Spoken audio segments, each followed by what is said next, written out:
Hutan Kota Tibang atau yang juga dikenal dengan Hutan Kota BNI adalah salah satu destinasi wisata hasil kerjasama antara pemerintah Kota Banda Aceh dan Bank BNI.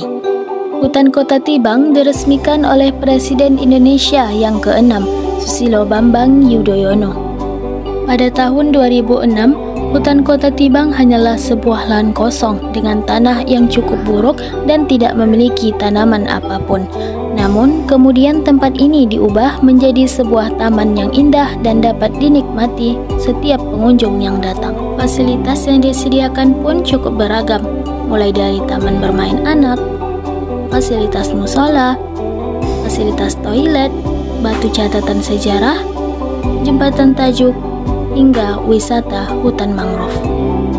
Hutan Kota Tibang ini bukan hanya sebatas sarana penghijauan lingkungan, tapi juga sebagai pelindung habitat tertentu dari ekosistem yang terbentuk